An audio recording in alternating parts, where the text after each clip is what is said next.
menyediakan data, menganalisa data dan merekomendasikan aksi berdasarkan hasil analisa. Nah, jadi kalau kita di dunia profesional, kita itu memang job desk-nya itu akan apa ya, bukan banyak, ya bisa jadi banyak, tapi maksudnya akan bermacam-macam tergantung dengan kebutuhan company itu sendiri. Jadi kalau teman-teman eh, searching tuh misalnya ya gampang-gampang mah TikTok lah, atau misalnya di IG, gimana sih teman-teman yang lain berprofesi sebagai data analis.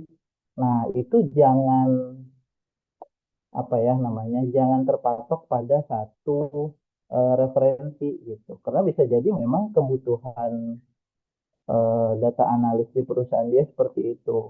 One day teman-teman jadi data analis ternyata tidak sesuai dengan apa ekspektasi di awal gitu ya. Ya itu oke gitu. Memang terutama di Indonesia perkembangan data analis itu belum optimal. Itu menurut saya ya belum optimal dalam artian masih banyak perusahaan-perusahaan yang sebenarnya masih ngeraba-raba ini ngapain sih sebenarnya ada data analis tuh gitu. Tapi mereka ingin mencoba mengaplikasikan data analis gitu. Tapi yang secara prinsipnya adalah kita itu seorang data analis tugasnya menyediakan, menganalisa dan merekomendasikan sebuah aksi. Nah, kalau kita eh, persingkat lagi, prinsipnya adalah support decision making driven by data. Baru kita namanya bring the impact. Jadi teman-teman, eh, data analis itu tugasnya adalah Newport. Kita itu bukan di sisi yang terkadang eh, apa namanya lead gerakan gitu untuk membuat suatu gerakan, suatu dobrakan dan lain segala macam. Mostly enggak, mostly data analis itu tugasnya adalah eh, mensupport atau memastikan teman-teman kita di divisi lain itu pertama memastikan bahwa dia itu mengambil aksi by data. Yang kedua adalah memastikan bahwa mereka itu menggunakan data secara efisien. Apa sih yang dimaksudkan dengan efisien? Kebayang nggak teman-teman sekarang perkembangan marketing lah, kita bicara marketing gitu ya. Either itu komunikasi atau marketing, kan ada bahasanya marketing 5.0 lah, 4.0 dan lain segala macam. Kebayang nggak tim marketing yang sudah sebegitu cepatnya, apalagi tren sekarang itu kan cepat ya teman-teman. TikTok sebulan sekali tren udah ganti, bahkan sound itu seminggu sekali udah ganti trennya.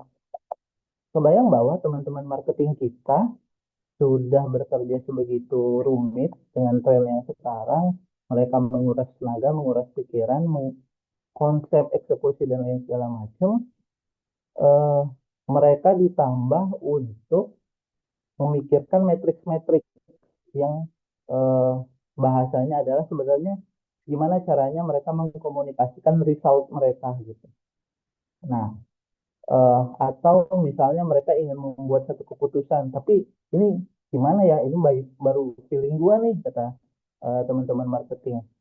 Kayaknya sih ya gitu ya. Nah, kayaknya itu yang kita bantu teman-teman marketing untuk support by data. Nah, sebenarnya data lu tuh kayak gini, kenyataannya kayak gini, by datanya gitu gitu. Nah, disitulah kita yang disebut memberi impact kepada perusahaan. Gitu. Kalau kecepatan, raise hand aja ya untuk minta dijelasin ulang. Nah, terus ngapain aja sih secara general data analis teh gitu. Nah, teman-teman, bedanya data analis sama pekerjaan yang lain gitu ya, yang teman-teman harus eh, pahami adalah seorang data analis kebanyakan itu kerja by project.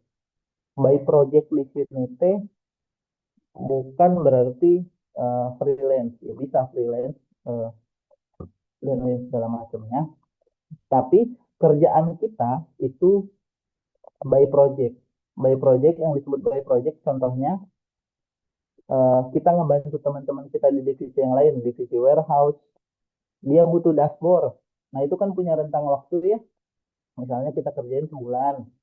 Nah, ya udah project itu kan sebulan. Nanti misalnya ada project di divisi eh, HR untuk mengukur KPI, kita bantu HR untuk gimana caranya kita bisa mengukur KPI teman-teman kerja yang lain, sehingga kita bisa menilai kinerja karyawan secara objektif bukan secara subjektif.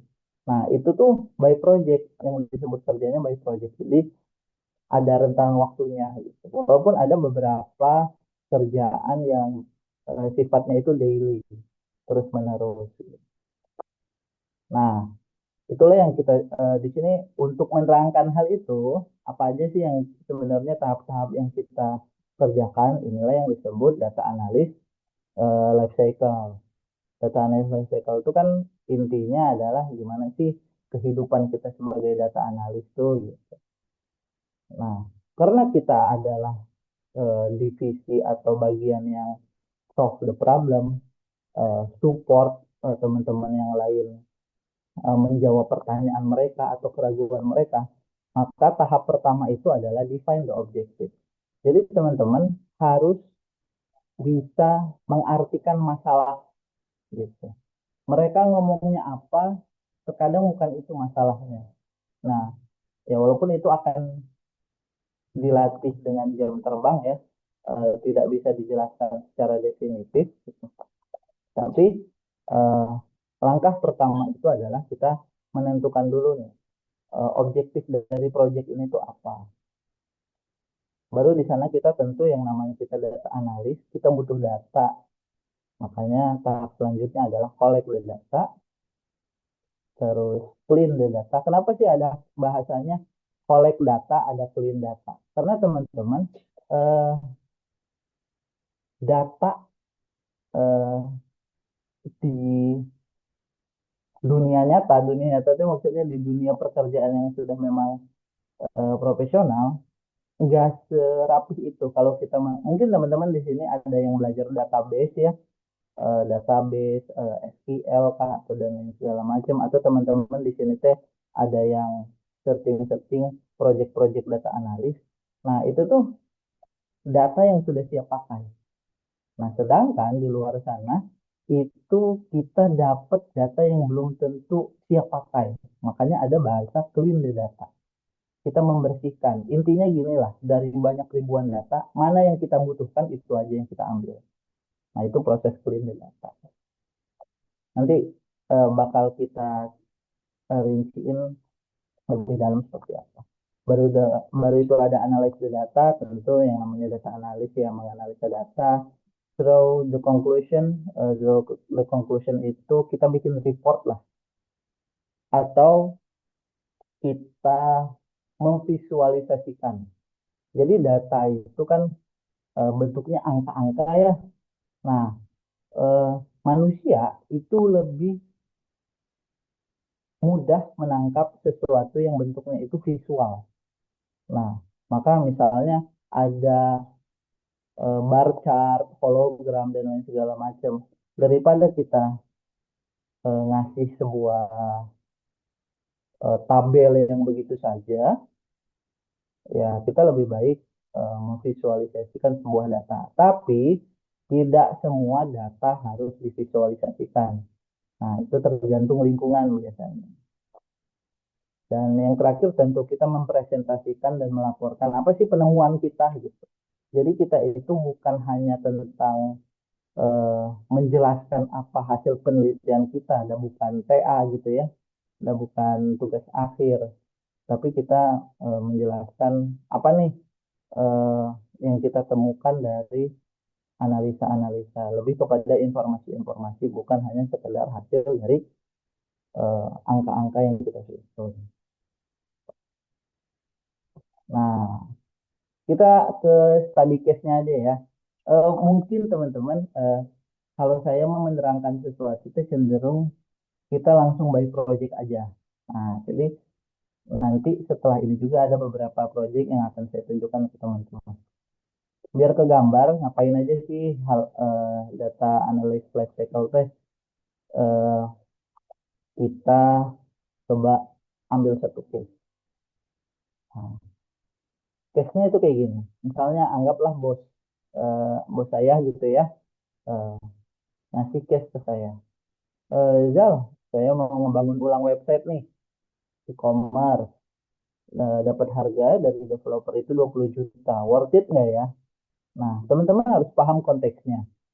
Eh, by data, ternyata kayak Shopee, Tokopedia, Lazada, dan lain segala macam. Kalau teman-teman baca beritanya 1 tahun ke depan, mereka itu sudah menaikkan potongan harga atau potongan komisi ke penjual, ke seller. Itu dinilai gede banget untuk seller-seller, ada yang sekitar hampir 12 sampai 15 persenan. Total-total kepotong dari omset yang kita ambil. Nah, maka ada narasi-narasi dari mungkin pengamat-pengamat ekonomi gitu ya, atau pengamat-pengamat perdagangan yang mengatakan bahwa kayaknya kita harus bikin platform sendiri deh masing-masing, sehingga potongan-potongan yang seperti itu tuh nggak ada gitu. Mau ke Shopee-nya atau intinya penyedia. Nah, jadi dengan konteks itu, anggaplah si bos tuh mulai kayaknya, kayaknya iya deh kita harus ngedevelop website kita sendiri jadi e-commerce gitu. Nah, setelah dia searching-searching mungkin dengan teman-teman yang lain, dia dapat harga di sekitar 20 juta. Nah, 20 juta itu kalau teman-teman mau tahu, untuk membangun e-commerce yang proper, itu sebenarnya normal.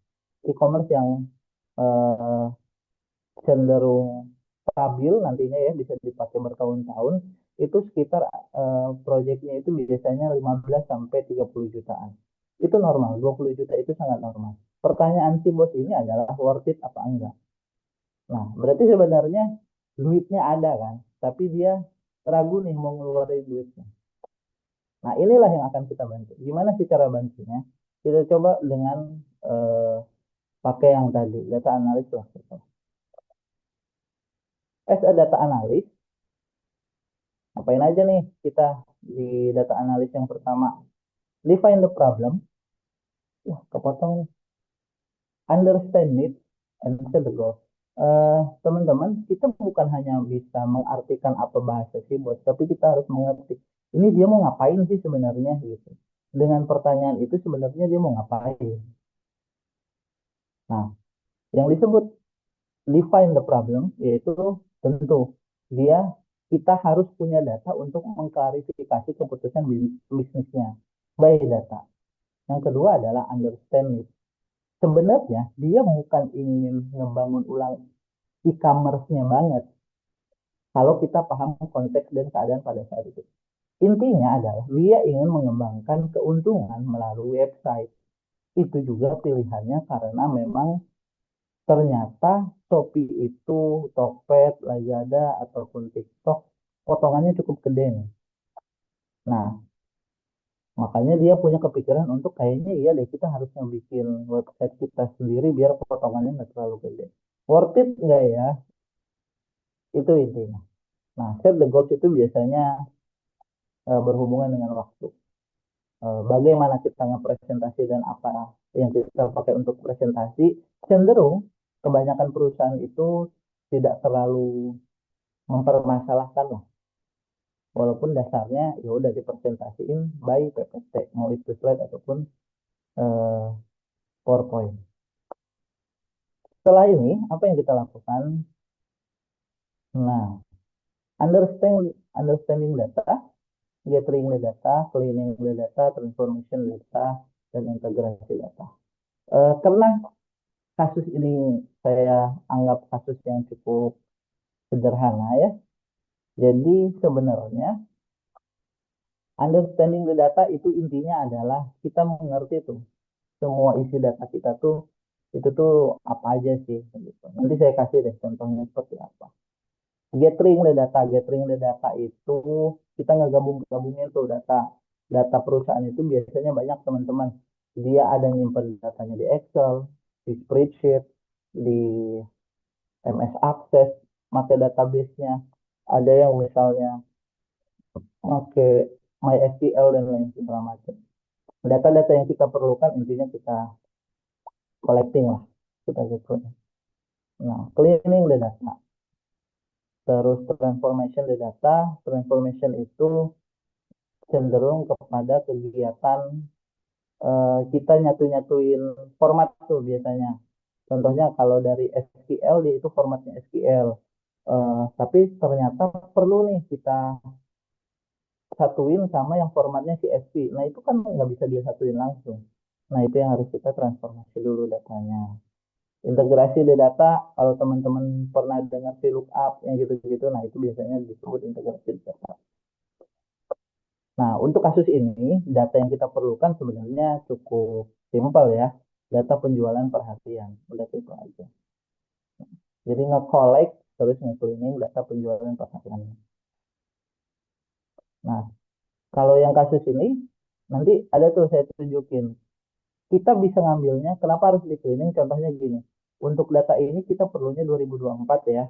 Nah, tapi ternyata sekali ngambil, kita dikasihnya itu dari yang awal 2021, 2023. Nah, gampangnya nge-cleaning hal itu, ngehapus hal itu yang kita perlukan itu namanya cleaning the data. Nah, bagian yang paling krusialnya adalah analyze the data and draw the conclusion. Nah, teman-teman, eh, pada dasarnya kita menganalisa suatu masalah atau misalnya kita menganalisa suatu permasalahan, itu ada 3 jenis statistik yang bisa kita gunakan. Ada namanya statistik eh, diagnosis, statistik deskriptif, atau statistik prediktif. Hipotesis test itu pun termasuk dengan apa yang bisa kita gunakan, tergantung kasusnya. Nah, jadi teman-teman, kalau di data analis itu eh, enaknya, menurut saya sih enak ya, untuk saya yang orangnya cenderung suka explore gitu. Nah, enaknya kita itu bisa explore sebanyak mungkin metode-metode analisa di luar sana yang berhubungan dengan kebutuhan kita pada saat itu. Nah, untuk membuktikan bahwa eh, si website itu intinya gini, kita paham dulu konteksnya yang lebih awal. Sorry, ada yang saya lupa bilang. Si toko ini, si atau perusahaan yang saya senang handle ini punya beberapa channel penjualan. Dia dia channelnya itu di website, di Lazada, di Shopee, di Tokped, di toko, eh, by WA, dia by pameran atau pesanan. Nanti teman-teman ada yang namanya MTO, nah itu namanya custom.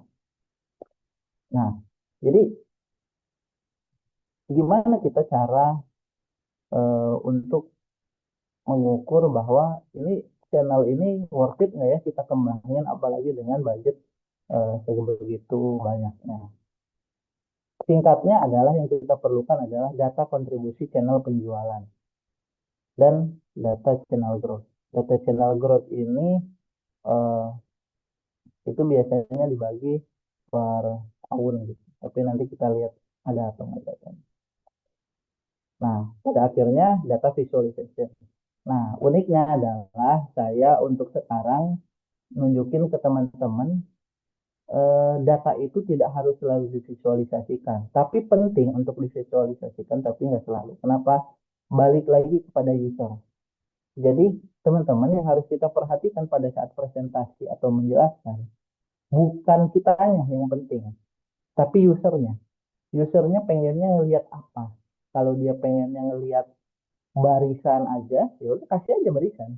Tapi kalau dia pengennya memang, aduh saya tuh udah mulai capek nih ngeliat angka, kita visualisasikan by gambar, itu oke, gitu. Jadi balik lagi ke user.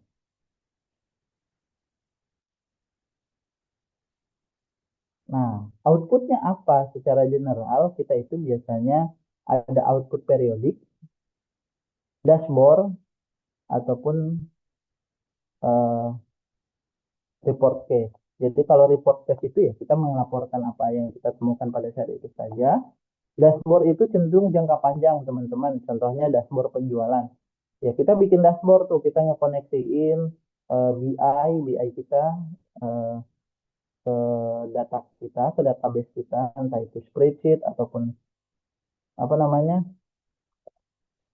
eh, MySQL, Oracle atau dan lain-lain. Nah, sehingga dashboard itu cenderung jangka panjang sekali bikin gitu. Kalau periodic report dia misalnya laporan penjualan, tapi dia mintanya eh, periodik, entah itu per minggu, entah itu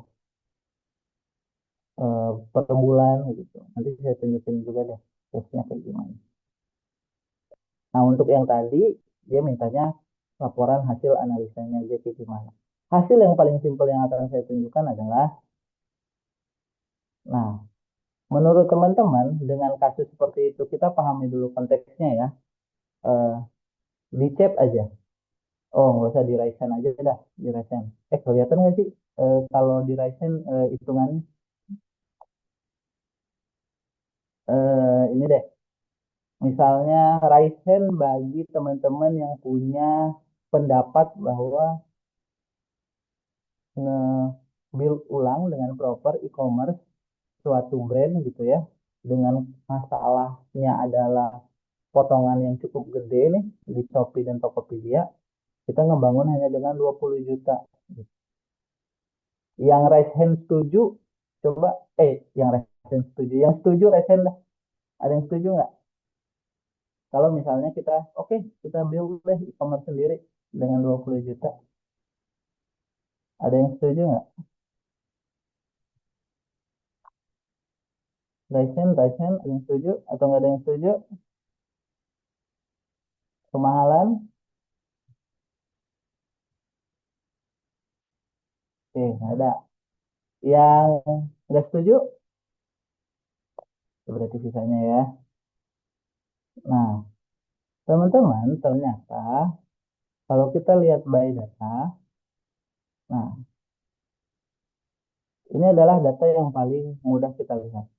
Data kontribusi penjualan selama 3 bulan itu.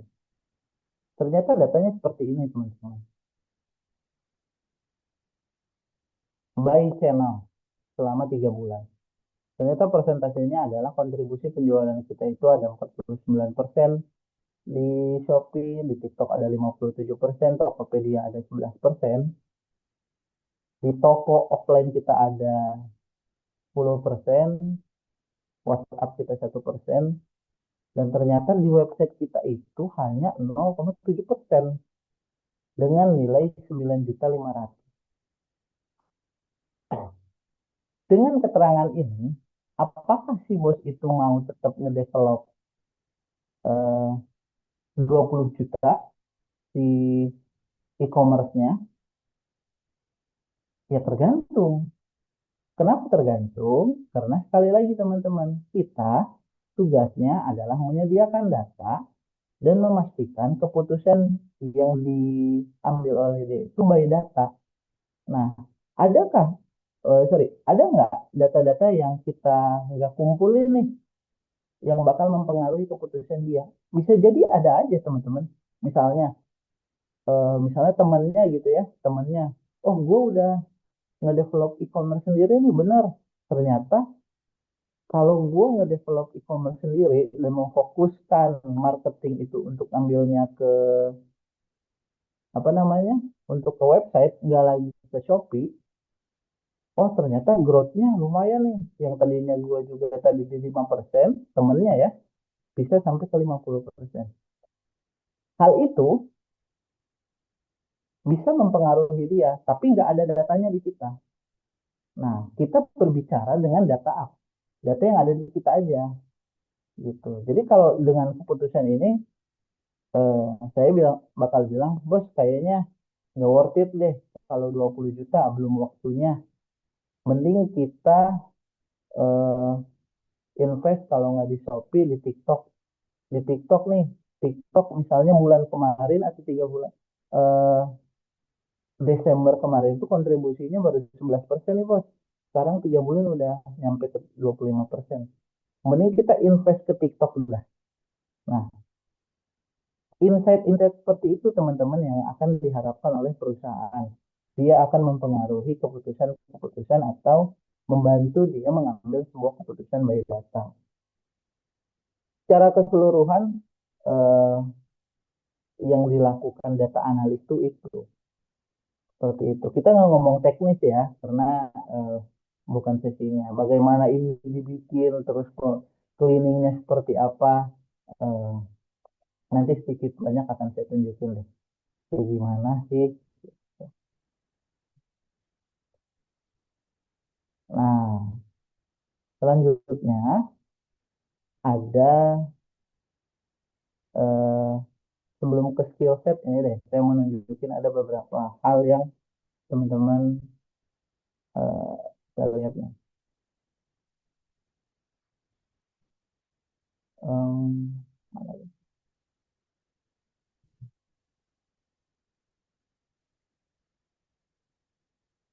Mana ya?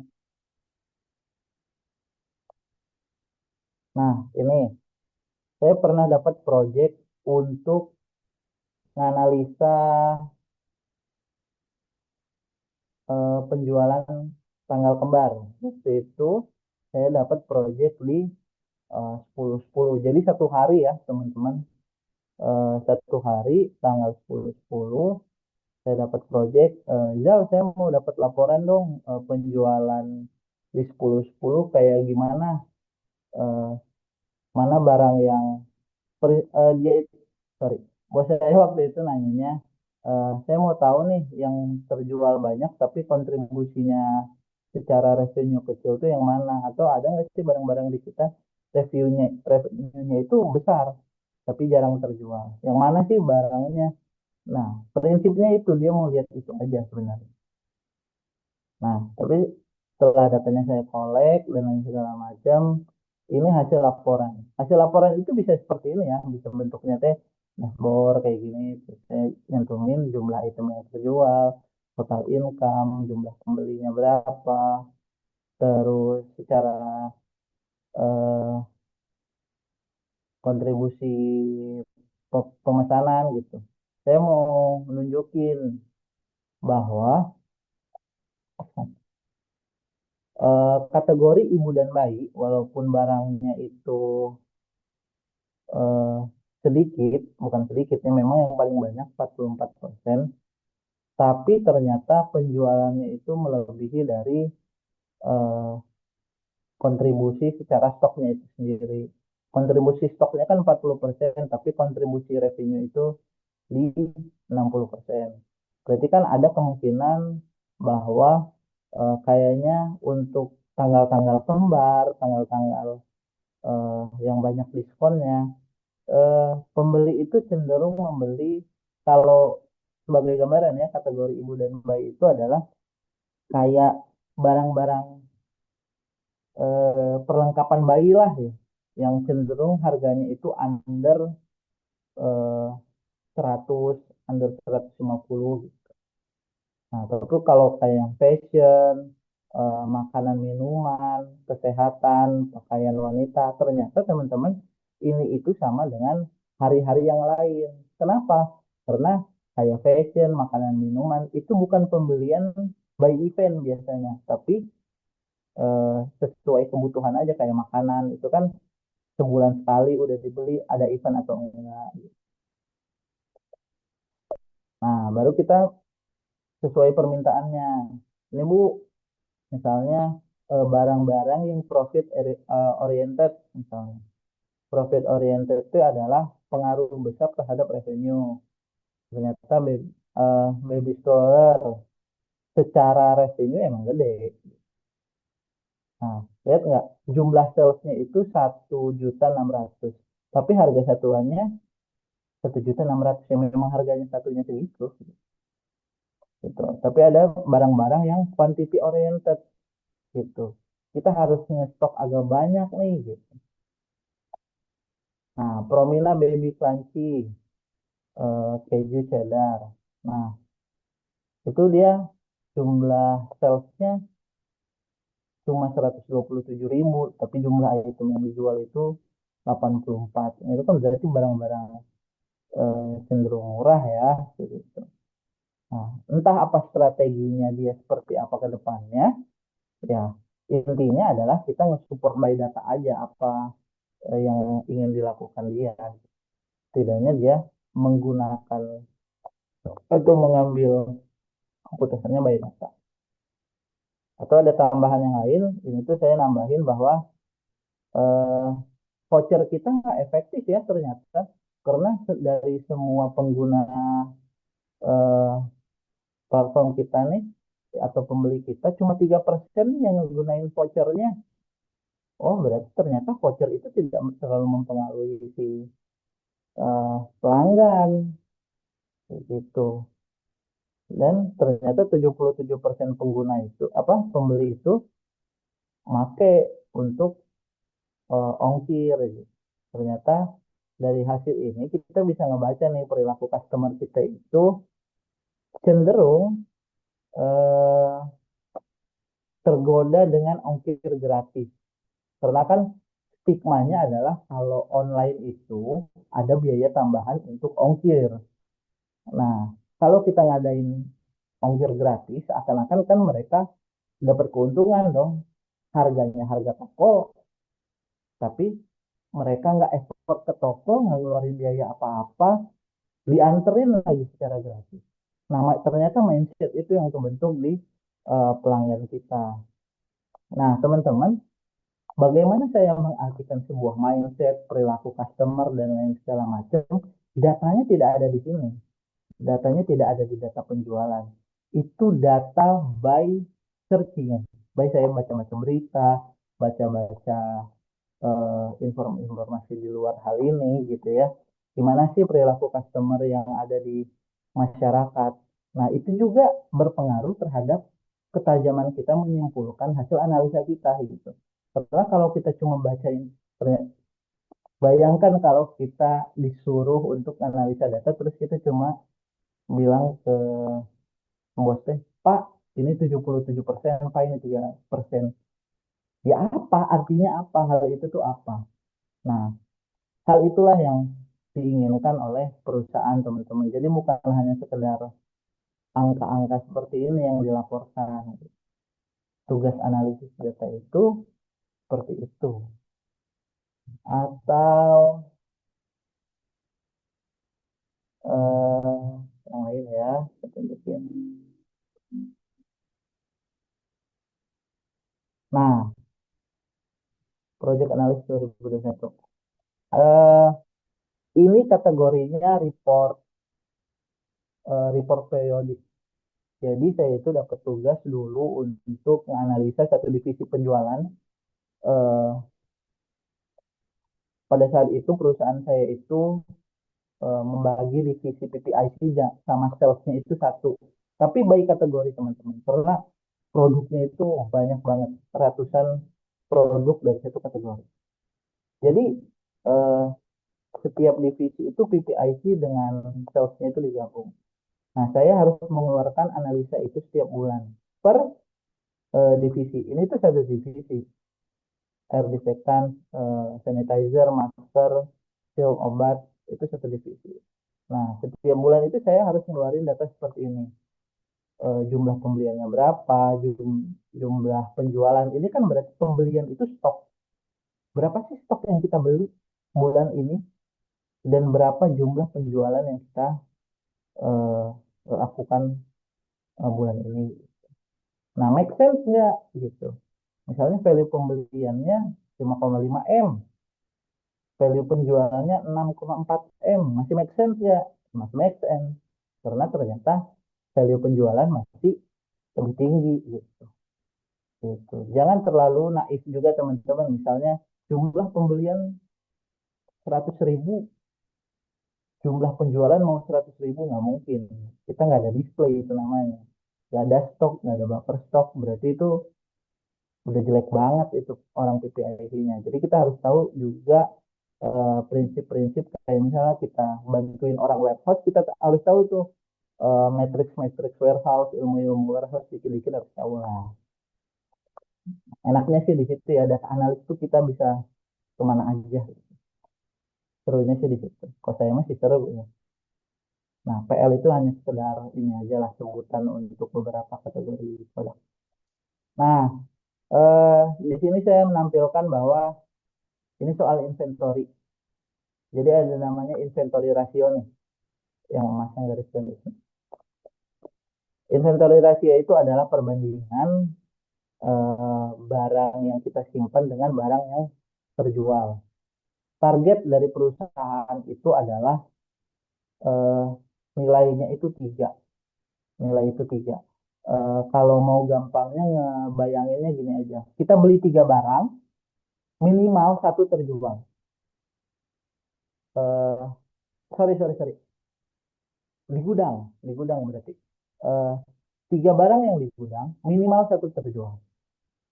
Nah, perusahaan itu menetapkan angkanya itu kita pengen ketiga deh, gitu. Berarti kan target PPIC itu adalah gimana caranya kita efisiensi gudang, kita efisiensi stok. Gimana caranya kita bisa nyetok tiga, tapi setiap nyetok tiga itu kejual satu, kejual satu. Kita hadapi dulu realitanya, kita baca dulu realitanya. Realitanya kayak gimana sih, gitu. Nah, kita pernah menyentuh poin inventory ratio itu paling gede itu di 5,01 dan sekarang kita pernah di bawah 3 yaitu di 2,7 terus eh, ternyata sekarang kita ada di 4,7. Kenapa ya ini tuh naik? Padahal kalau dibaca bulannya ini 5 buruk apa enggak? Oh ternyata enggak teman-teman. Ternyata di bulan 5 itu adanya lebaran. Ini kan 2021. Tahu saya mah ya lebaran segitu-segituan lah ya. Jadi wajar pada saat bulan 4 atau sebulan sebelum lebaran perusahaan itu nyetok semua. Nyetok, nyetok, nyetok dan dihabisin di bulan 5 dan baru ada pembelian itu di bulan 6. Nah, harapannya ini kan dijaga ya di poin 3 tuh. Tapi ternyata kita mulai ke situ, mulai naik lagi seperti itu. Jadi info itu yang akan kita berikan ke perusahaan. Nah, kita mau lihat nih grafik penjualannya. Kita cenderung stagnan secara keseluruhan atau cenderung naik gitu. Nah, ini kenapa ya kita lonjakan seperti ini untuk eh, penjualannya. Perasaan Lebaran di bulan 5 deh, tapi kenapa ya penjualannya itu gede di bulan 7 gitu. Nah, ini kan gedenya di bulan 7 di 542 juta. Nah, itu kenapa? Itu analisanya sales, kita meeting sama orang marketing gitu.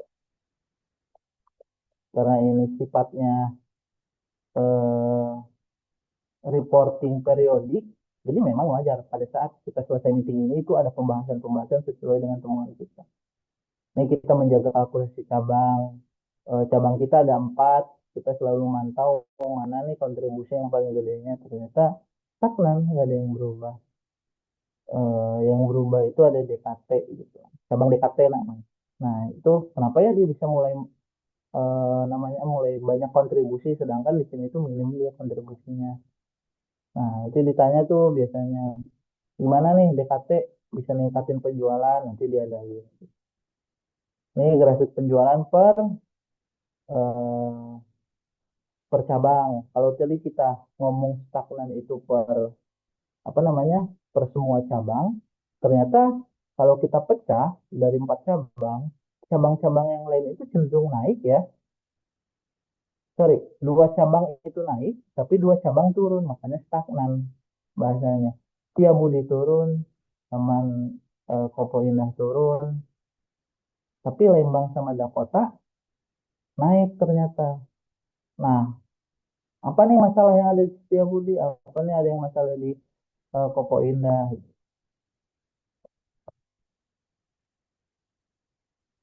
Ini by sub kategori yang lebih. yang lebih rinci lagi. Nah, selanjutnya ya laporan-laporan yang sama lah intinya. Nah, jadi teman-teman kalau berbicara eh, tugas data analis, kerja data analis, sangat beragam. Eh, Kalau mau saya jelaskan ya, dan memang tergantung perusahaannya. Teman-teman, ada saya tuh ngobrol sama salah satu eh, teman lah gitu ya, yang ada di perusahaan lain. Eh, Teman saya mah sebenarnya udah siap menganalisa apapun ya. Dia udah banyak searching soal apa namanya metode-metode analisa atau dan lain segala macam. Nah, tapi tahu nggak perusahaannya itu baru pertama kali menggunakan data analis, sehingga atasannya pun bingung. Ini ngapain ya? Tahu saya mah kamu teh eh, ngebantu nganalisa eh, divisi-divisi yang lain, tapi caranya gimana? Sehingga yang memang harus pick up atau misalnya nge-reach out teman-teman yang di divisi yang lain itu dia. Sejatinya data analis itu ada. Harusnya kita nerima problem statement. Kita yang nerima. Misalnya divisi marketing. Dia tahu nih problem dia apa. Baru datang ke kita. Seharusnya seperti itu. Tapi ternyata ada beberapa company yang memang sedang berkembang gitu ya. eh, Mereka juga blank karena mereka juga sibuk dengan kerjaan dan segala macam. Nah, gimana ya kita bisa nge-reach out teman-teman yang lain? Kita ngobrol yuk apa nih yang bisa gua bantu? Bisa jadi kayak gitu. Ya, kenapa bisa seperti itu? Teman-teman harus sadari juga bahwa tidak semua company di Indonesia itu udah settle. Kalau by data yang saya pernah baca, eh, secara perusahaan yang cukup settle untuk menggunakan data analis yang settle gitu ya, itu hanya di angka 10% ke bawah. Dan itu sangat dikit teman-teman. Itu juga perusahaannya termasuk perusahaan-perusahaan yang sudah IPO atau cangkupannya itu multinasional. Kalau perusahaan-perusahaan yang Indonesia eh, eh, beda ya kalau kita berbicara sih udah muncul jarum teman ke sana. Nah, mungkin itu satu banding berapa. Tapi kalau kita mau kerja di bidang data analis, kita harus lihat opportunity yang paling banyak itu yang gimana. Sehingga kita mempersiapkan nih, oh saya tahu ada kemungkinan banyaknya perusahaan Indonesia itu karakternya masih ngeraba-raba. Maka teman-teman harus siap dengan profil yang siap untuk nge-reach out teman-teman yang lain, di divisi yang lain. Bahkan saya pernah ya, karena memang satu divisi itu nggak tahu nih fungsi saya sebagai data analis apa. Sampai saya yang ngajak ngobrol mereka. Lu tahu nggak, gue bisa ngebantu lu di bidang ini nih, marketing. Lu bisa misalnya segmentasi pelanggan lu tuh, pelanggan kita tuh kayak gimana sih? Dan lu bisa ngekategoriin sehingga penanganannya itu beda-beda. Nah, saya pernah tuh kayak gitu. Contoh ini deh, saya kasih ya contoh ininya ya. Mana ya? Nah, familiar mungkin ya teman-teman yang ada di IF atau yang lain segala macam dengan visual code. Visual code itu adalah teman-teman kalau mau sedikit jelasin intinya gampangnya mas tempat ngoding lah gitu. Karena saya basicnya adalah pakai Python. Nah, jangan diperhatiin tulisannya seperti apa, dan saya juga terkadang ngopas ya, yang penting kan jadi. Nah, eh, data-datanya saya kumpulin, ini ada data dari Shopee, data dari daftar penjualan yang saya ngambil, tuh formatnya ada yang CSV, ada yang Excel, terus saya bersihin tuh data-datanya, format-formatnya dibenerin, dan lain segala macam. Kita nge-filter, ternyata di data penjualan itu ngegabung tuh ada data namanya barudak NSI. Nah, yang saya sebut understanding the data adalah kita harus tahu ini misalnya data penjualan kan saya anggapnya awalnya oh berarti ya penjualan by benar-benar customer aja. Oh ternyata di perusahaan saya ada kebijakan kayak gini. Misalnya karyawan yang sudah kerja di atas 6 bulan itu berhak punya apa ya namanya voucher diskon karyawan, di mana voucher diskonnya itu kita bisa beli produk harga HPP, itu kan berarti 2 kali harga penjualan. Nah itu banyak yang digunakan. Nah di POS atau tempat pencatatan order itu namanya Barudak NFI. Nah bayangkan kalau saya ambil datanya terus mempresentasikan, itu kayak gimana? Datanya udah nggak valid dan segala macam. Nah, pelanggan umum itu pelanggan toko yang tidak bisa diidentifikasi. Jadi teman-teman, kasus ini adalah di mana saya nge-reach out teman saya yang di bagian customer relationship relationship manager gitu ya. Intinya dia untuk nge-handle gimana sih ngejaga hubungan dengan customer, nge-follow up customer, tanpa dia membawahi CS ya. Nah, dia awalnya mah kenal ke saya mah ya, kenal ngobrol dan segala macam, tapi dia nggak tahu gunanya saya untuk dia itu apa. Sehingga saya searching searching searching, saya dapat yang namanya metode RFM. Apa sih metode RFM? Eh, jadi gini, kita langsung kepada hasil analisanya aja ya.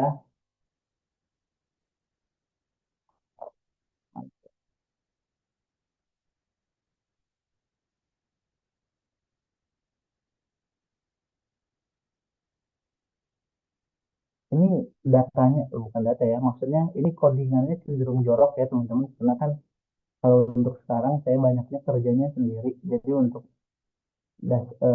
tempat kerja saya mah cenderung jorok.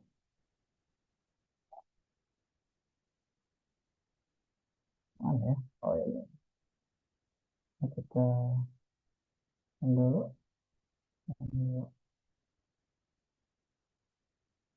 Nah, ini dia. Mana? Nah, setelah ngobrol, jadi teman-teman, saya menawarkan sebuah bantuan ke teman saya yang ada di CRM untuk bisa membaca perilaku customer. Perilaku customer di sini kita bisa ngebagi nih customer, mana customer baru, mana customer potensial, mana customer loyal, mana customer yang sudah lost lah gitu. Nah, ini ada lost customer kan. Sehingga bagian CRM itu efisien kerjanya. Karena bagian penanganan customer yang baru itu beda dengan penanganan customer yang loyal, dengan penanganan customer yang potensial. Nah, itu baru. Nah, indikatornya dari mana? Meeting, teman-teman. Hasil meeting, hasil ngobrol. Mana ya? Ada nggak ya indikatornya di sini ya? Nah, di sinilah. Intinya ada beberapa kategori customer. Kayaknya kayak misal ini aja. Hmm, nah, mana kategori?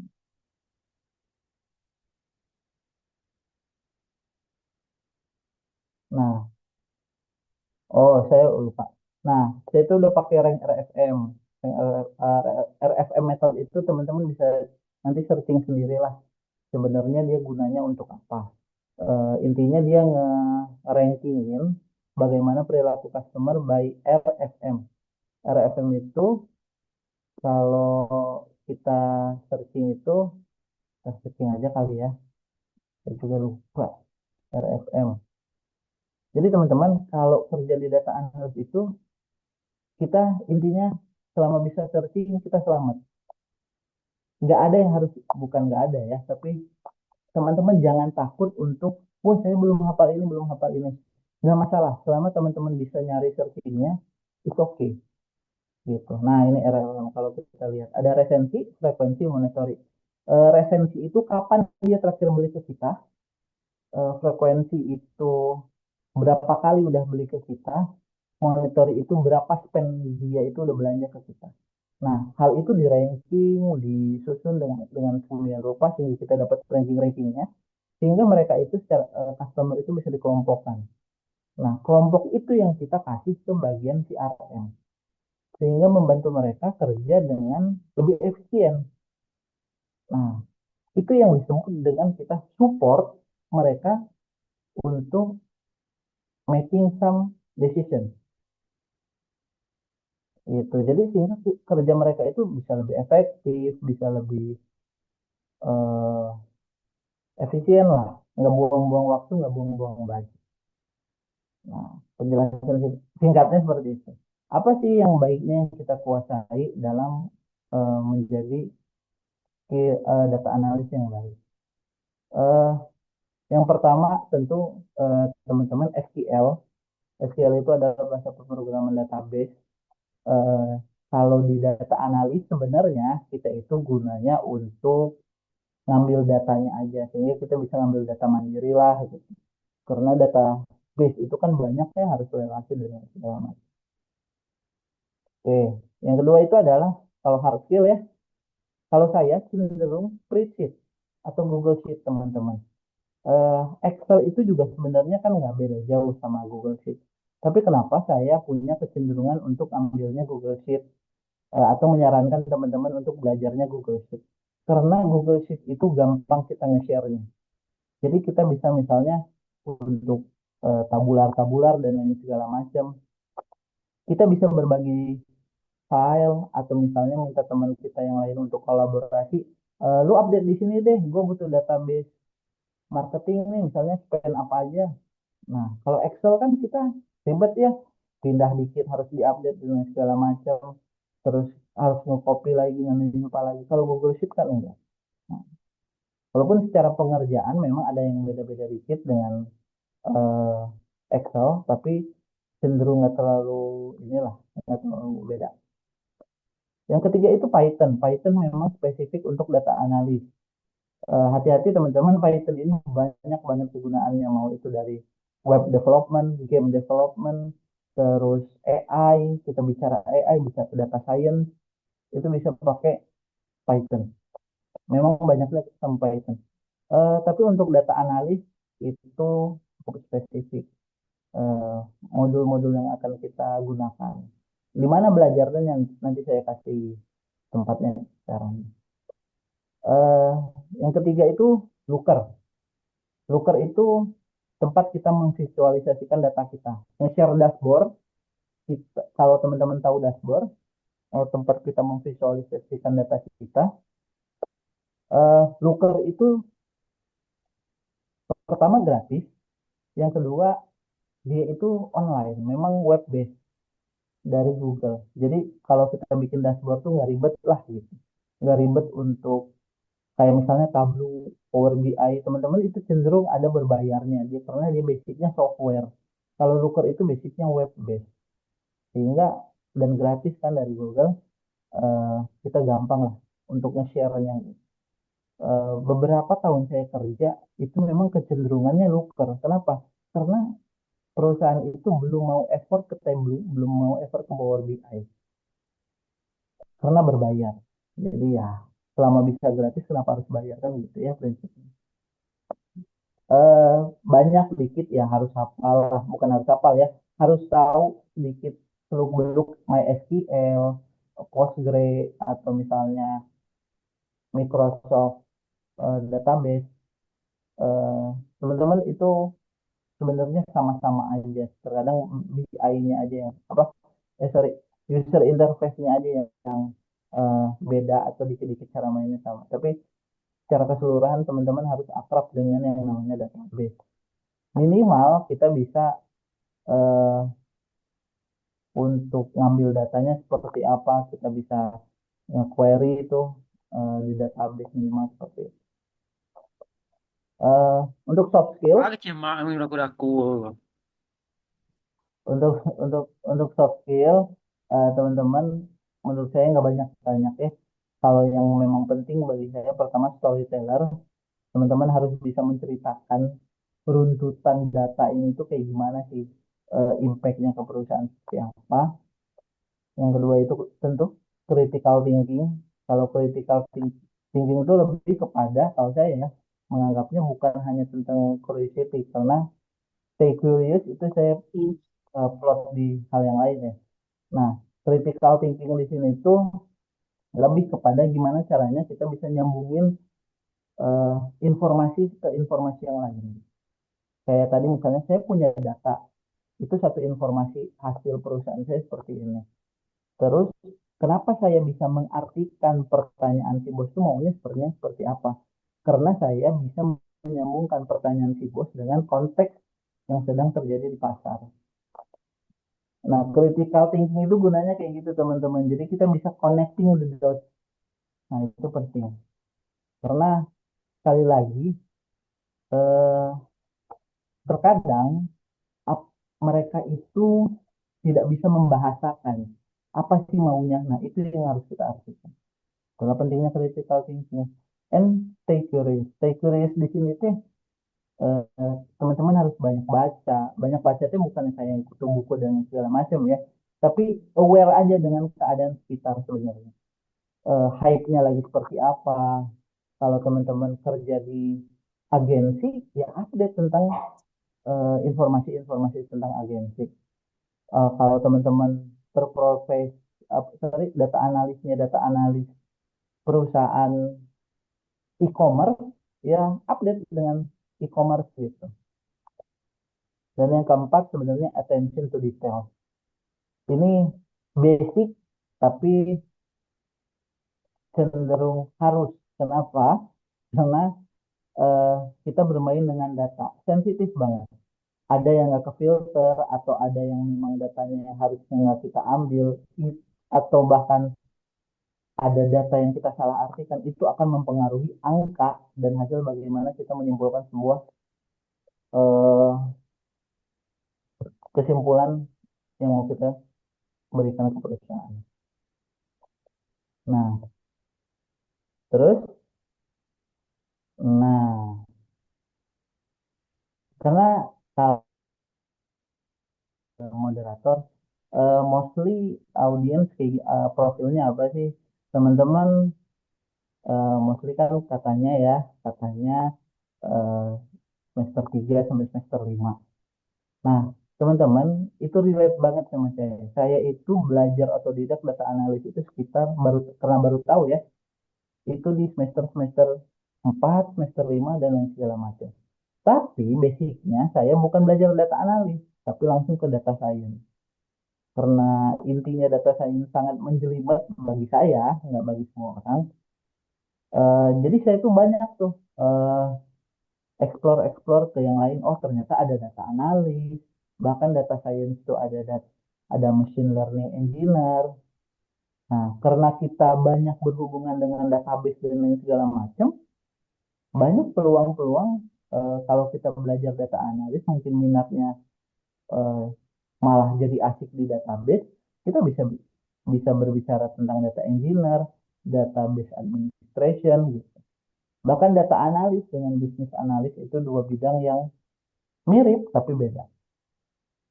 Nah, makanya ilustrasinya anak tiga kembar ini ya. Jadi eh, kita itu di tengah-tengah.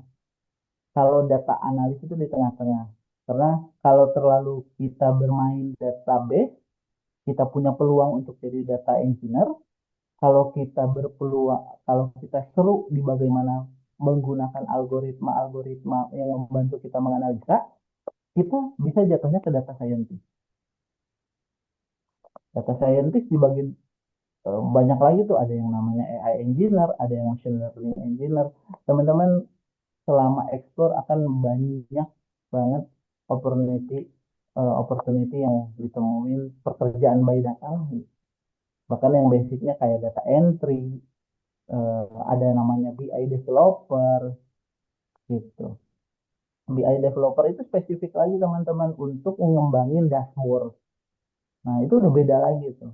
Nah, kenapa hal-hal ini tuh banyak ditemukan atau banyak berseliweran by cerita, tapi kok di Indonesia kayak masih ngeraba-ngeraba. Nah, kita harus paham konteksnya bahwa tren data-data ini itu kan eh, tentu pengacuannya dari Amerika ya. Nah, yang harus teman-teman pahami, cenderung kita itu sama Amerika itu ketinggalan 5 sampai 10 tahun. Jadi kalaulah kita bicara data AI dan lain segala macam itu eh, let's say 2020, mereka itu udah dari 2010 teman-teman ngobrolin hal itu. Mengapa hal itu tuh pas datang ke kita tuh kayak yang udah settle banget. Perusahaan tuh butuh data analis, butuh big data, butuh dan lain segala macam, butuh AI. Bahkan semua yang ada di konten-konten sekarang tuh by AI. Sedangkan data yang ada di perusahaan sendiri itu masih acak-acakan. Nah, itu udah nggak mungkin tuh ngomongin AI tapi data perusahaan masih acak-acakan. Nah, makanya kenapa saya ngobrolin seperti ini? Mungkin di eh, tahun teman-teman nanti after graduate bisa jadi 3 tahun ke depan, 2 tahun ke depan, eh, tetap update teman-teman.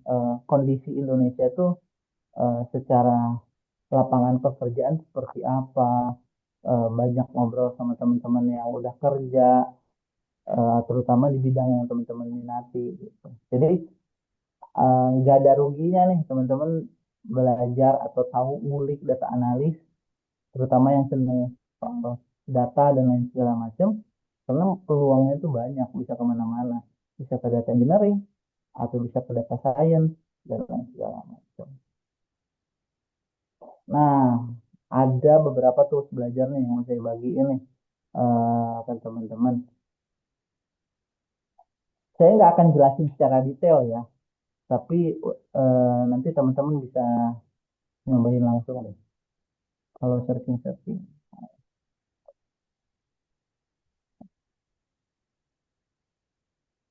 Ada yang namanya Anaconda. Nah, Anaconda itu adalah the operating system for AI. Sebenarnya nggak untuk AI doang. Intinya, nanti bisa teman-teman cari di YouTube gimana sih menggunakan Anaconda. Kenapa saya merekomendasikan menggunakan Anaconda? Teman-teman harus, bukan harus ya, kalau saya mau menyarankan menggunakan Anaconda. Karena untuk nyeting kayak misalnya kita pengen pakai Python di VS Code, nah itu nggak bisa langsung pakai teman-teman. Tapi kita harus install dulu dan lain segala macam. Nah intinya adalah Anaconda ini mengakomodir hal itu untuk kita gampang menggunakan Python. Gitu. Jelasnya seperti apa? Searching teman-teman. Kalian harus terbiasa searching. Kalau semuanya dikasih tahu, nggak seru sih. Satu lagi adalah, nah ini situs yang kalau teman-teman mau ngulik data analis tuh kayak gimana sih? Dan ini yang saya gunakan dari awal. Buka situs yang namanya Kaggle. Kaggle itu kayak apa ya? Bisa dibilang kayak GitHub atau misalnya kayak Facebook, tapi khusus untuk data lah intinya. Kayak data analis, data science, atau misalnya kasus-kasus yang bisa kita selesaikan dengan pendekatan data science. Nah, itu ada di Kaggle, teman-teman buka. Terus teman-teman searching data science tutorial for beginner. Ini menjelaskan banyak sekali hal-hal yang teman-teman bisa explore di sini. Jadi teman-teman bisa dari awal tuh eh, gimana menggunakan Python Biodata. Kalau kita searching ke bawahnya ya, tuh kita bisa bikin grafik, eh, ngemanipulasi data di sini itu bukan angkanya diubah-ubah, tapi kita ngerombak tuh yang datanya eh, kayak kalau di Excel mah kita pivot-pivot, kita grouping dan lain segala macam. Karena kita perlu hal itu untuk nge-explore. Pada saat kita nge-explore data, nge-analyze data, kita perlu itu nge-explore datanya lebih jauh. Nah, sebelum ke sini, saya saranin teman-teman harus belajar dulu soal ini di Witri School, namanya itu Witri School, bagian data science. Coba aja klik enaknya Witri School itu kita bisa eh, belajar sambil praktek. Jadi mereka walaupun teman-teman tidak punya apa namanya, tidak punya untuk coding-codingannya, si Sweet School itu bisa ngoding di sininya. Enaknya seperti itu. Mereka menjelaskan dari awal kita harus paham struktur data, terus apa sih yang namanya data frame? Data frame itu ya tabular data kita gitu. Nah, statistik, mungkin teman-teman di sini ada yang belajar statistik. Saya jujur kuliah itu nggak terlalu suka statistik, nilai statistik saya juga nggak terlalu bagus karena nggak nggak ngerti, nggak kegambar ini untuk apaan. Nah ternyata kesini saya ngulik data analis, baru saya ngerti dan kegambar. Oh fungsinya kita nyari, oh sorry, fungsinya kita nyari persentil itu untuk apa ya? Gitu. Terus, nah linear regression, tenang teman-teman, kalau mungkin di kuliah kita ngitung manual by rumus ya, kalau di sini mah sudah by algoritma. Jadi kita intinya bisa ngoding aja. Gitu. Tapi bagaimana membaca datanya, yaitu kita harus tahu fundamental statistiknya itu sendiri. Nah, tiap algoritma ini tentu punya punya kegunaan ya. Nah, punya kegunaan untuk apa sih kita belajar hal-hal seperti ini. Dan yang terakhir, kalau memang teman-teman bingung mau mulai dari mana, saya merekomendasikan sebuah situs yang namanya Roadmap SH. Sebenarnya Roadmap SH ini untuk developer banyak teman-teman yang mau teman-teman mau explore gitu ya. Ada front end, back end, DevOps, full stack, AI engineer, iOS, Android, data science, Postgre, blockchain, cyber security. Walaupun sebenarnya, nah ini ada data analis roadmap. Dia akan nunjukin teman-teman harusnya belajar apa aja nih. Mulai dari mana? Kayak introduction. Sekarang kita introduction. Eh, nah ini dia lebih secara teknikal. Nah teman-teman harus belajar apa dulu nih? Kalau mau belajar data analis, ada tipe data, nah descriptive analitik, diagnosis, prediktif, perspektif. Nah itu dasar-dasar statistik sehingga kita kebayang mau ngapain aja nih. Si datanya mau diapain aja. Nah ini banyak lah yang memang harus dipelajari. Bahkan ini ada big data teknologi, machine learning, yang nggak semua sih sebenarnya. Big data itu udah differenting lagi teman-teman. Gitu. Nah secara keseluruhan eh, seperti itu. Jadi kalau kita kembali kepada dasarnya adalah bagaimana kita bisa eh, memberikan sebuah informasi yang membantu teman-teman kita di divisi yang lain itu mengambil keputusan by data. Nah, jangan fokus kepada toolsnya teman-teman.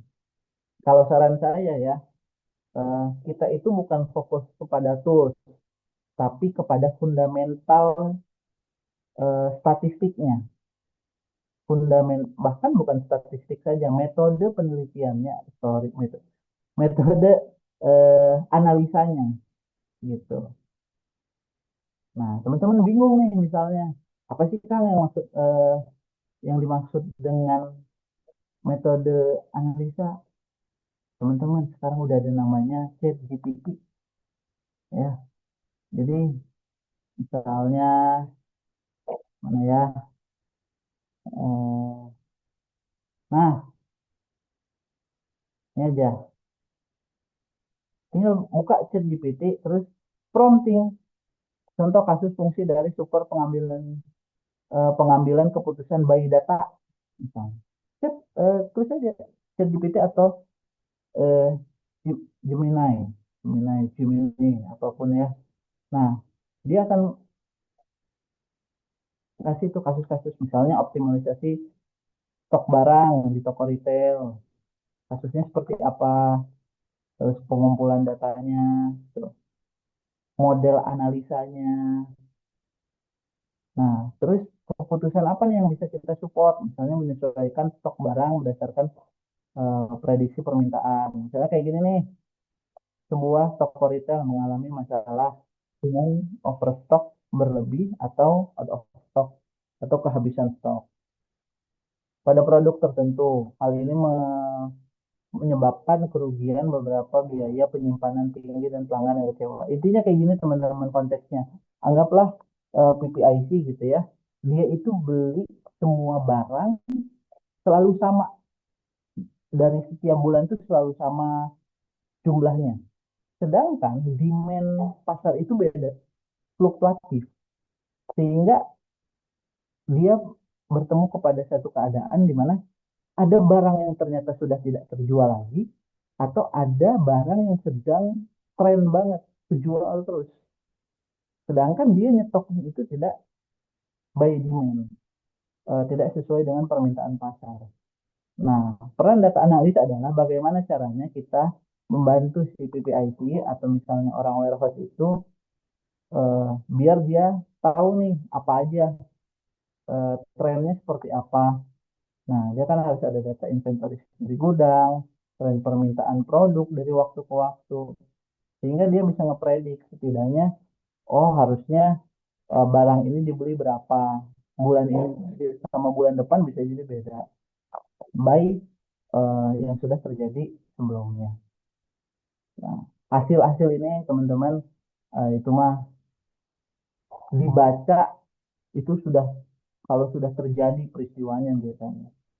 Jadi kalau saya mah menganggap yang kayak gini-gini itu bukan hasil by data analis, tapi itu perannya banyak, faktornya banyak. Datanya kita sediakan tapi mereka yang nggak ngambil data kita itu bisa terjadi. Gitu. Nah, ada pengambilan keputusan untuk kampanye pemasaran. Sebuah perusahaan e-commerce ingin meningkatkan konversi penjualan tapi memiliki anggaran pemasaran terbatas. Nah, ada yang namanya BA testing. Jadi kita intinya kalau BA testing itu anggaplah gini, kita punya dua campaign. Nah, mana nih yang mau kita jalanin? Kalau kita mah ya gimana mutusinnya kan belum terjadi. Ada yang namanya BA testing. Jalan aja dua-duanya. Nanti dengan berjalannya waktu kita lihat mana yang lebih efektif. Yang efektif kita lanjutin, yang untuk kita tarik. Nah, nge-BA testing itu indikatornya itu dari kita. Mau dari penjualan barang, mau itu dari kunjungan web atau yang seperti apa. Nah, itu dari kita. Nah, ada pengurangan waktu, sorry, pengurangan waktu tunggu rumah sakit. Ini udah cukup kompleks lah.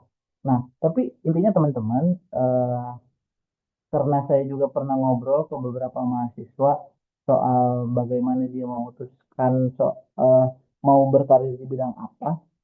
Salah satu yang kayaknya kita harus mulai catch up deh soal ini. Eh, ChatGPT itu bukan hanya untuk apa ya namanya searching-searching yang lain gitu. Untuk hal-hal seperti ini ngebantu kita. Kita nggak tahu nih mau searching apa. Apa maksudnya kalau di Google kita harus spesifik kan kata kuncinya gitu. Kata kuncinya itu kita harus spesifik. Tapi kalau di ChatGPT kita bisa menjelaskan apa yang kita pengen. Nah, dan ChatGPT itu memang bagusnya dia bisa merangkum nih dari semua search engine, situs-situs, dia bisa langsung ngerangkum. Sedangkan kalau kita eh, nyarinya di Google, dia itu kan ya tergantung kita milih dan ngebaca apa ngebaca si situs mana gitu. Jadi kalau di chat GPT mah kita kecenderungannya lebih ringkas lah.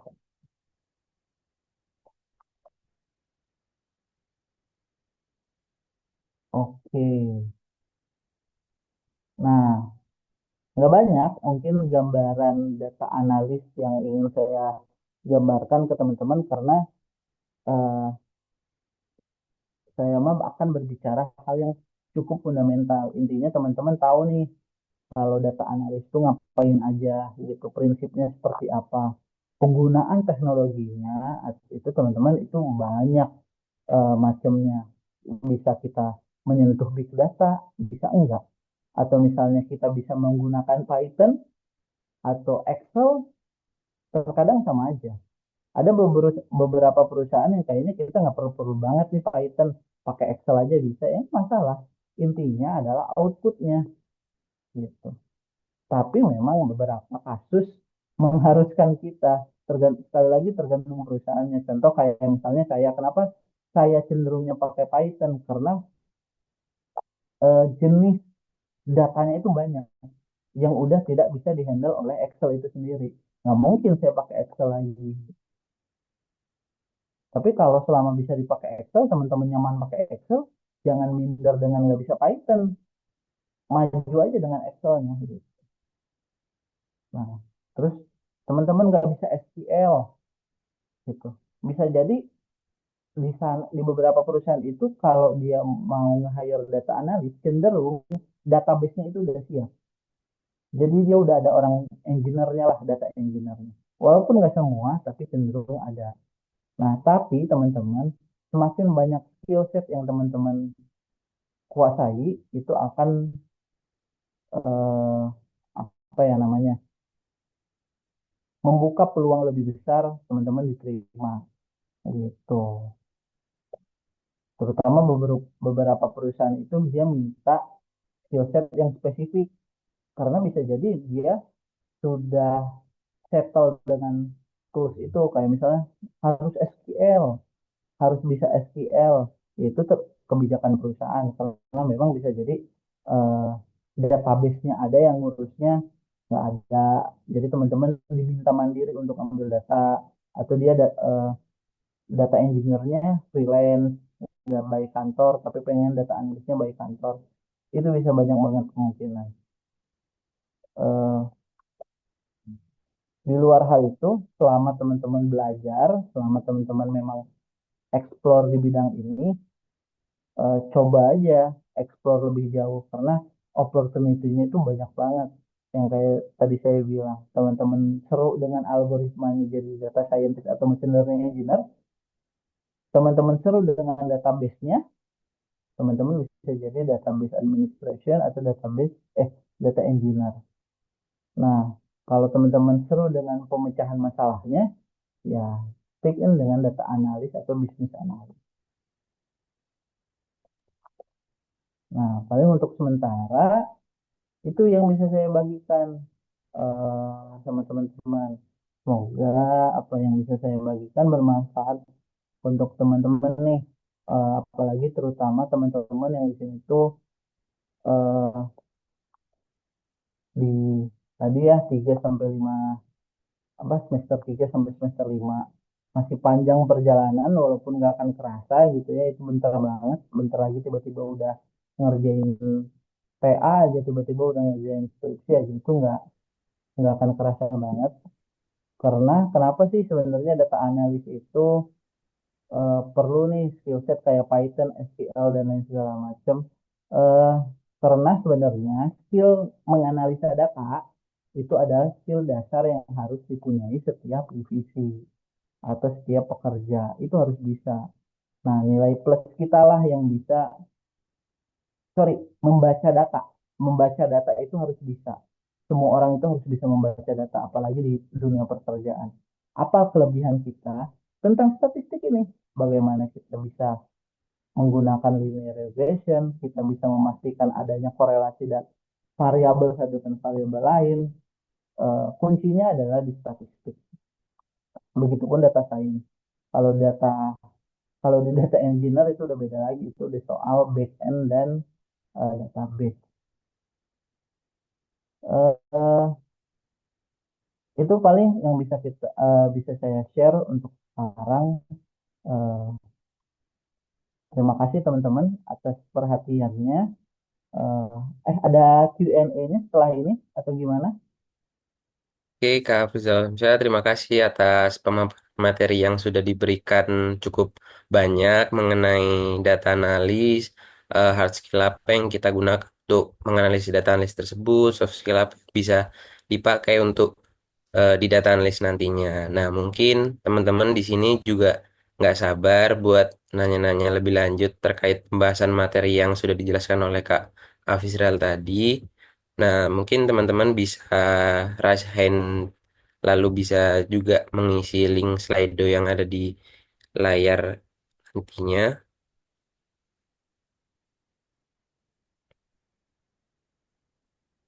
Mungkin operator bisa share screen slide Slido-nya.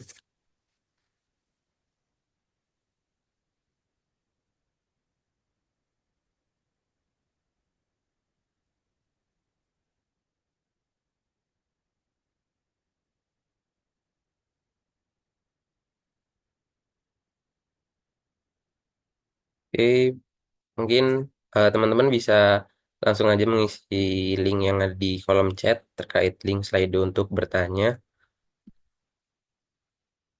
Nah, mungkin langsung aja buat beberapa yang udah ada rasain ini untuk bertanya terkait data analis. Mungkin dari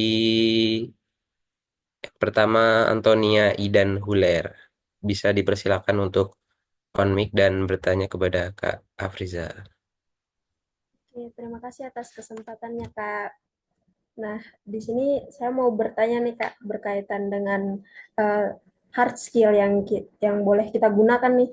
Apa aja yang bisa kita kuasai dalam menganalisis data.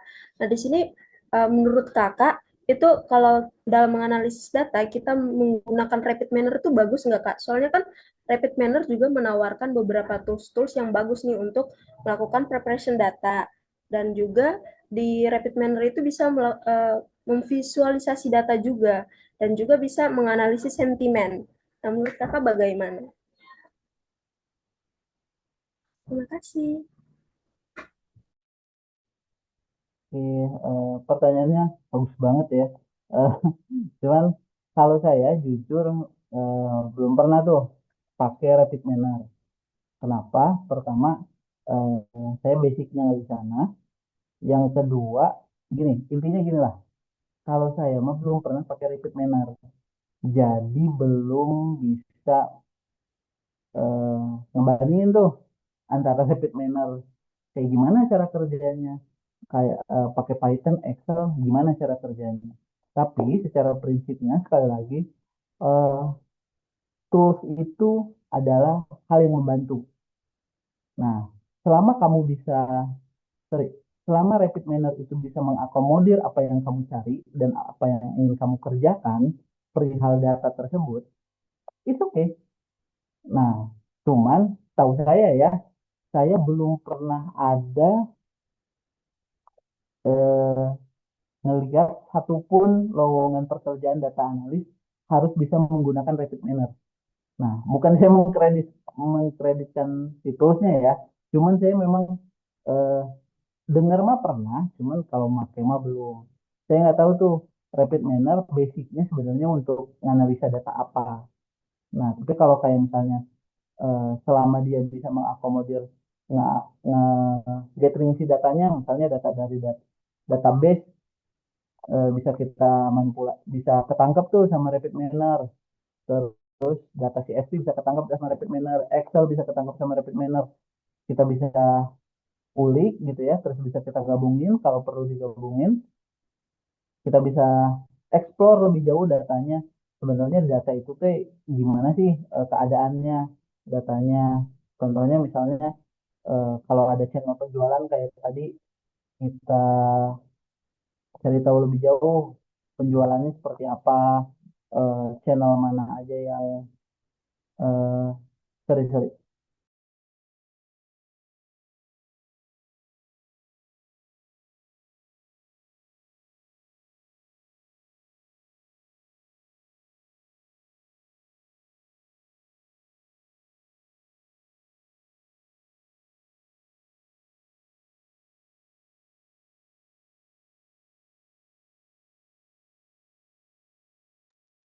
Oke. Selama itu bisa mengakomodir kebutuhan analisa kamu, menurut saya mah nggak masalah gitu. Cuman setahu saya biasanya lowongan data analis itu mengharuskan bisa at least Excel, spreadsheet, bisa Python atau R itu plus condition lah gitu. Jadi kalau pertanyaan kamu rapid minus seperti apa, jujur saya belum pernah memakai. Paling kayak gitu sih jawaban dari saya. Baik, terima kasih Kak Afrizal atas jawaban yang telah diberikan. Untuk Antonia Ida Huler, apakah cukup menjawab? Sudah cukup, Kak. Terima kasih. Baik, terima kasih atas pernyataannya. Mungkin lanjut ke pertanyaan selanjutnya ya Kak dari Farah. Mungkin bisa langsung aja on mic untuk pemaparan pertanyaannya kepada Kak Afrizal. Oke, makasih Kak Kevin.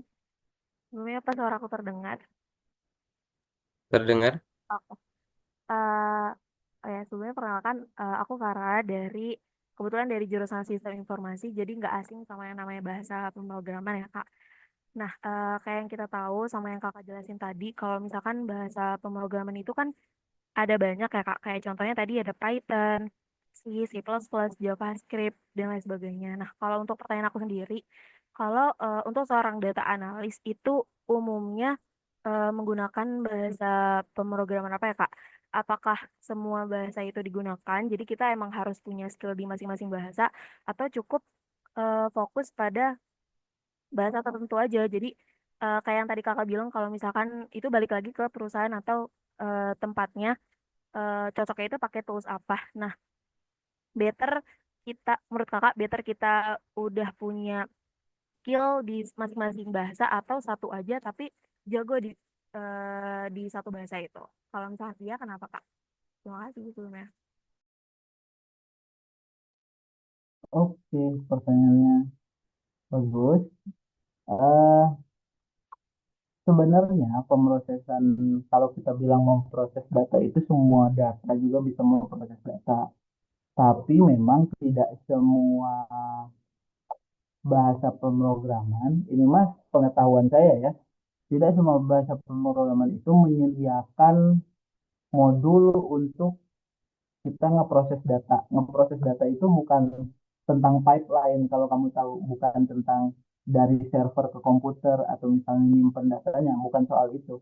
Tapi gimana cara kita bisa memanipulasi data, ngebongkar data, kita bisa ngegrouping, bentuknya tabular, eh, cenderung data itu kalau di komputer kan tabular ya. Nah, tahu saya yang paling lengkap itu adanya di Python. Kita ada Pandas, NumPy, kalau kita mau machine learning ada di scikit-learn, ada di Specify, terus ada di untuk visualisasi ada di Matplotlib, ada di Seaborn dan lain segala macam. Nah, R kalau kamu tahu bahasa R itu lambangnya R. Nah, itu bahasa yang memang tahu saya ya digunakan untuk memang statistik, spesifik untuk statistik. Tapi eh, memang batasannya adalah dia itu untuk ya itu statistik aja gitu. Tapi kalau Python itu masalahnya luas banget. Kamu mau main machine learning tinggal install modulnya, kamu mau ngebongkar data tinggal install pandasnya. Eh, Terus cenderung Python itu dia mudah terkoneksi dengan database-database karena dia memang basicnya adalah bahasa pemrograman universal. Jadi kemudahan-kemudahan itu yang membuat Python unggul untuk data analis dan data scientist. Nah, kalau sebenarnya dicari-cari ya misalnya kayak C, C++. Nah, saya nggak nemu tuh kayak kita misalnya menggunakan notebook gitu ya. Yang tadi yang saya gunakan itu kan notebook ya. Jadi misalnya kita ngebongkar data, langsung bisa ngeproses keluar tuh. Kita bisa ngelihat data tabelnya kayak gimana. Nah, tahu saya notebook kayak C++, Ruby, terus apa lagi ya, kayak JavaScript. Nah, itu nggak ada tuh, nggak akomodir itu. Karena setahu saya mah notebook, di mana yang sangat memudahkan kita untuk membongkar data, menganalisa data, membaca data dengan cara kerjanya, itu hanya Python. Gitu. Jadi kalau saran saya mah, memang kamu tertarik di sana, Python gitu. Karena yang saya lihat mah, perusahaan itu untuk nyari data analis dan data scientist cuma dua bahasa yang direkomendasikan. Tiga kata SQL itu udah kalau perusahaan yang cukup settle itu udah harga mati, harus bisa SQL. Nah, bisa Python, itu akan jadi nilai plus kamu. Kalau saran saya sih Python sama SQL. SQL jangan lupa. Oke, seperti itu. Oke, baik, terima kasih atas jawaban yang telah diberikan oleh Kak Frizal. Nah, kepada Menti, apakah sudah cukup menjawab? Sangat menjawab. Makasih, Kak. Baik, terima kasih. Mungkin satu kali lagi buat sesi tanya jawab ini, mungkin dari Clarin Liza bisa dipersilakan untuk on mic. Kak, terima kasih atas kesempatannya. Saya Chloe Niza, izin bertanya. Mungkin tadi sudah dijelaskan tentang serunya jadi data analis itu gimana, tapi boleh tolong dijelaskan nggak, Kak? Selama jadi data analis, kelebihan sama kekurangan yang pernah dialami sama Kakak itu apa?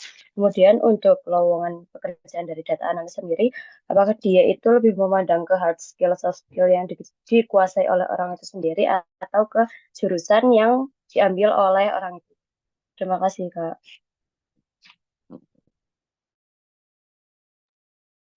Kekurangan tuh konteksnya apa dulu nih? Eh, Coba jelasin dulu deh. Maksudnya kekurangan as a data analyst itu maksud kamu gimana? Kesusahannya kah? Atau misalnya apakah? Mungkin kesusahannya sih, Kak, kayak dari struggle-nya selama jadi data analis itu apa? Oh, oke, oke, oke. Eh, Kalau kita berbicara kesusahan, eh, mumpung kalian kuliah ya, mumpung kalian kuliah, ada satu hal yang pernah saya yang pernah saya dapetin di salah satu anggaplah mentor saya ya.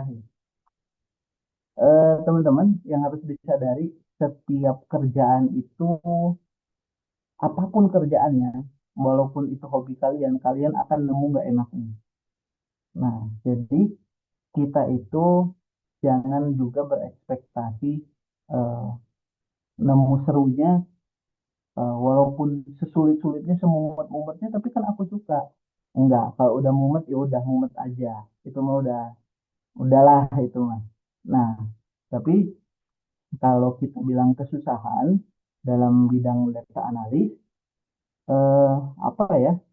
Saya itu lebih sering eh, tadi susah untuk mengartikan kemauan user. Ini sebenarnya usernya maunya apa sih? Gitu. Karena gini teman-teman, nggak semua user itu ngerti keinginannya itu apa. Dan terkadang dia nggak ngerti sebenarnya kebutuhan dia tuh apa untuk nge-solving the problem gitu. Kayak tadi aja misalnya kasus saya gitu, ada CRM lead gitu ya, yang dimana dia itu ngebawain CS, intinya customer relationship kan gitu. Intinya mah dia pengen gimana caranya si customer itu bisa di treatment. Nah dia nggak kebayang tuh, eh, kita harus ngekelompok. Oh ternyata customer itu bisa dikelompokin datanya.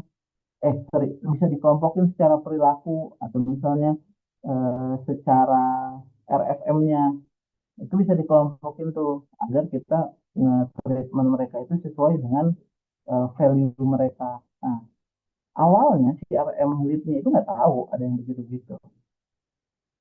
Tapi kan pas kita ngobrol pertama, eh, kita sendiri kan bingung ya, dia pengen nyelesain satu masalah, tapi nggak tahu gimana caranya. Lah, dia yang kerja aja nggak tahu, apalagi saya. Nah, susahnya itu terkadang eh, kita harus bisa mengartikan hal itu. Ini tuh orang itu sebenarnya maunya apa gitu. Jadi harus searching lagi, kita meeting ulang lagi. Setelah saya dapat referensi-referensi KPI, atau metode analisa yang lain, saya presentasiin gitu. Atau biasanya kalau kamu dapat perusahaan yang secara database itu belum settle, nah itu udah ribet aja pokoknya. Datanya ada di mana, yang satu di mana, yang satu di mana, yang satu kerawat, yang satu enggak. Nah itu udah udah apa ya, udah mumet aja. Karena gini teman-teman, ekspektasinya adalah data analis, data scientist, eh, 70% kerjaannya itu ngebersihin data. Kalau memang secara database si perusahaannya belum settle ya gitu. Jadi ya harus harus struggling di sananya aja sih kalau saya ya gitu. Kalau tentang apa penerapan algoritma dan lain segala macam ya itu satu hal juga. Gimana kita bisa cepat belajar nih misalnya, oh saya si pengkelompokan datanya harus pakai machine learning misalnya. Nah, kamu harus cepat tuh belajar machine learningnya, eh, prinsip-prinsip machine learning seperti apa dan lain sebagainya. Gitu sih, kalau saya jujur susah tapi masih eh, ya dianggap seru-seru aja sih sebenarnya. Gitu-gitu. Baik, terima kasih Kak Afrizal Hamzah atas jawaban yang telah diberikan. Mungkin dari Menti Klarin, apakah sudah cukup menjawab? Sudah Kak, terima kasih. Baik, terima kasih atas pertanyaan yang telah diberikan. Mungkin itu merupakan berakhirnya sesi Q&A. Nah, sebenarnya Kak Afrizal Hamzah, apakah boleh untuk berdiskusi secara personal nih Kak melalui link ataupun sosial media lainnya terkait menti-menti yang belum terjawab atas pertanyaannya seperti itu? Oh, baik.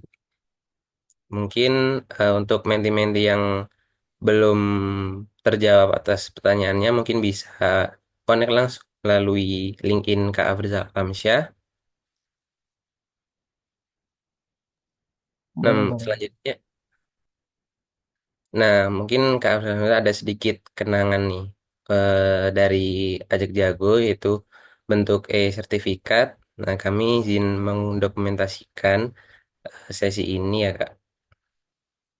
Untuk operator boleh dibantu untuk mendokumentasikan. Baik, berikut adalah sertifikat apresiasi terhadap kami untuk Kak Afrizal Alamsyah, seperti itu. Mungkin dari operator boleh foto dokumentasi terkait sertifikat tersebut.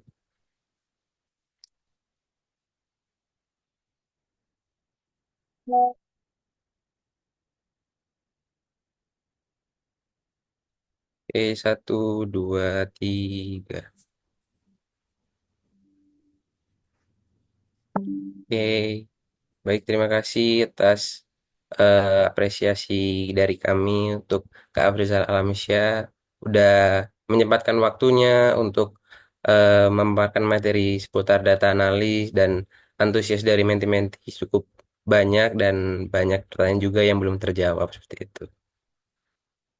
Nah, mungkin untuk selanjutnya yaitu sebelum berakhirnya acara pada malam hari ini, kita mau foto bareng bersama Kak Afrizal Alamsyah sebagai kenang-kenangan untuk menti-menti kepada Kak Afrizal Alamsyah seperti itu.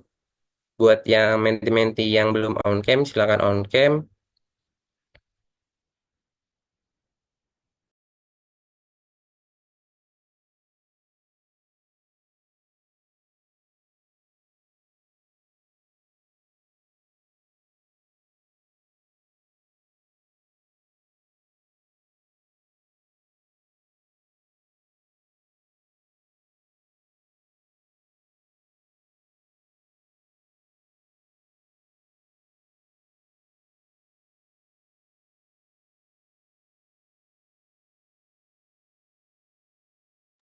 Oke, mungkin dari slide satu dulu.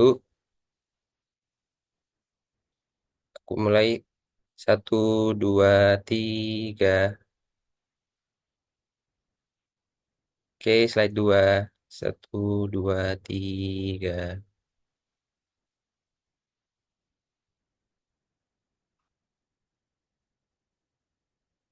Oke, terima kasih atas sesi dokumentasi pada malam hari ini. Mungkin terima kasih atas pemaparan materi kepada Kak Afrizal. Sekali lagi terima kasih udah datang ke Jago Camp dan hari ini udah memaparkan materinya dengan keren banget. Untuk Kak Afrizal, silahkan dipersilakan untuk meninggalkan Zoom dan boleh leave dari Zoom jika ada kegiatan lainnya. Oke, thank you semuanya. Semangat semangat belajar guys. Thank you. Terima kasih, Kak. Thank you, Kak. Terima kasih, Kak. Makasih, Kak. Mas, Kak. Terima kasih, Kak. Nah, mungkin tadi sudah pemaparan materi oleh Kak Afrizal Hamzah. Nah, selanjutnya adalah tugas assignment yang harus diselesaikan oleh para menti. Mungkin untuk tugasnya nanti bakal dikirim lewat melalui grup WhatsApp itu karena terdapat tambahan dari Kak Afrizal mengenai assignment yang diberikan. Nah, untuk deadline pengumpulan assignmentnya itu di tanggal 20 Desember 2024 jam 5 sore. Nah, tiap menti harus mengerjakan assignment ini biar nanti dinilai oleh Kak Afriza.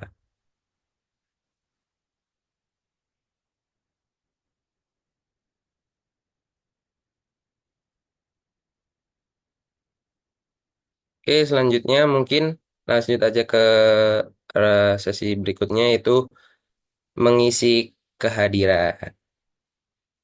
Mungkin untuk para menti yang ada di join Zoom ini untuk mengisi absensi agar nanti bisa di tracking oleh Ajak Jago. Mungkin aku kasih waktu jam 9.11 untuk mengisi absensi yang ada di Zoom tersebut.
Halo guys, sebelumnya aku izin masuk buat link absen. Kalian bisa ngisi di link yang sudah aku share di chat box ya. Makasih.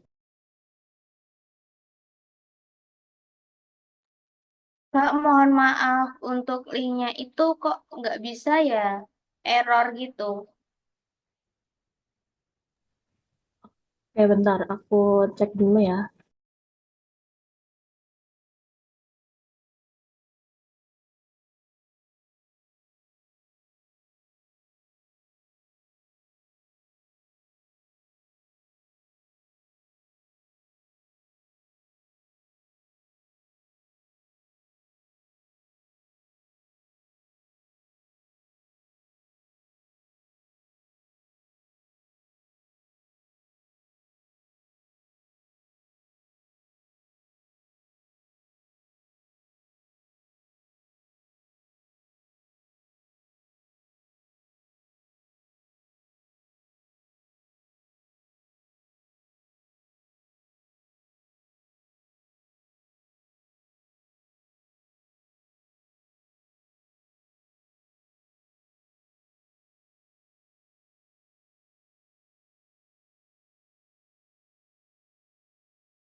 Oke, teman-teman Menti, mungkin yang aku kirim barusan bisa dicoba lagi terkait absensi.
Oke, mungkin buat para mentis lagi mengisi buat absensi kehadiran di link di form. Karena aku mau ngingetin sekali lagi, buat next class data analis bakal diadain di hari Minggu tanggal 22 Desember 2024 jam 3 sore sampai jam 5 sore. Jadi jangan lupa dimasukin ke Google Calendar, Notion, ataupun pengingat lainnya seperti itu.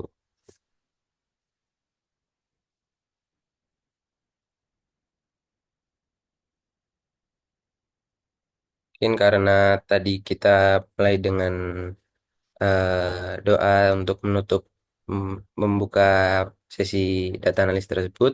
Mungkin kita akan menutup dengan berdoa terlebih dahulu juga, mungkin agar sesi ya, kelas hari ini bisa bermanfaat bagi para menti dan bisa dikembangkan oleh para menti.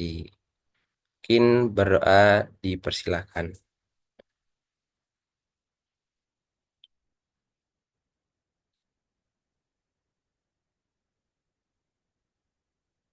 Amin, amin, amin. Berdoa dapat juga.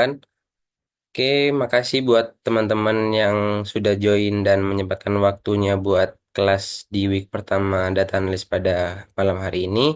Mungkin lah yang bisa ada kegiatan lain boleh meninggalkan lift dan semangat teman-teman buat kelas selanjutnya.